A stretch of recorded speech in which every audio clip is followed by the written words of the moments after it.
wafdi uu hogaaminayo wasiirka wasaaradda gaashaandhigga xukuumadda federaalka Soomaaliya Cabduqaadir Maxamed Nuur isla markaana uu qayb ka yahay taliyaha ciidanka xoogga dalka Soomaaliyeed Generaal Odawa Yuusuf Raage iyo saraakiil kale oo ka tirsan ciidanka xoogga dalka Soomaaliyeed ayaa kormeeray fadhiyada kala duwan ee deegaanada kala ah Xujuub, Faaf Gumare, Baar Dheere oo ka tirsan gobolka Hiiraan.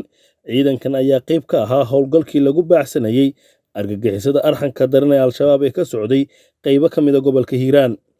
wasiirka wasaaradda gaashaandhigga xukuumadda federaalka Soomaaliya Cabduqaadir Maxamed Nuur oo la hadlay ciidanka ayaa ugu hambalyeeyay guulaha ay ka gaareen dagaalka lagu jabiyay argagixisada.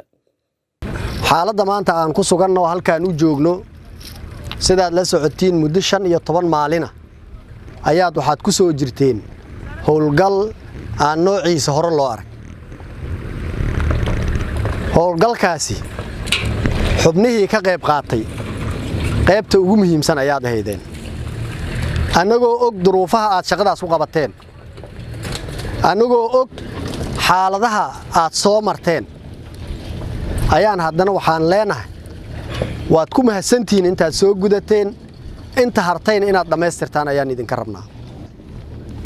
waxaan idinka rabnaa dalkan inuusan ku sii jirin duruufaha uu maanta uu ku jiro, dalkan inuusan cadow dambe uusan u afduubnaanin, dalkan inuu wiilal yaryar oo maskaxda laga soo khalday uusan dambe uusan u afduubnaanin, gabadha Soomaaliyeed aysan u dhibtoonin, wiilka Soomaaliyeed iyo waayeelka Soomaaliyeed caruurta Soomaaliyeed aysan u dhibtoonin.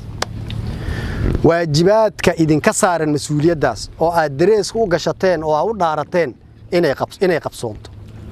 dhinaca kale Cabduqaadir Maxamed Nuur wasiirka wasaaradda gaashaandhigga xukuumadda federaalka Soomaaliya ayaa la kulmay ciidanka xoreynta deegaanada waxaana ugu hambalyeeyay guulaha ay la gaareen ciidanka isla markaana waxa uu sheegay in madaxda qaranku ay qalbi ahaan garab taagan yihiin. dadka deegaanka iyo ciidanka xoogga dalka Soomaaliyeed deegaanada ay shabaab ka xoreeyeen waan ugu mahadinaynaa. waxaan kaloon u mahadcelinaynaa cid walba oo gacan ka siisay.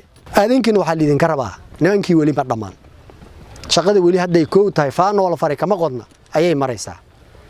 waxaan halkaan idinkugu nimid inaan idin mahadcelino, waxaan idinkugu nimid inaan idin niraahno barta ay hadda joogto ha laga sii dhaqaaqo, nimankii ha la sii baacsado, deegaanada hadda ay ku jiraan ha laga saaro si ummadan Soomaaliyeed ay u hesho meel ay hargasho oo maaragta ay ku nasato. Shilaawo Cabdullaahi Cabdiraxmaan, warbaahinta qaranka, gobolka Hiiraan.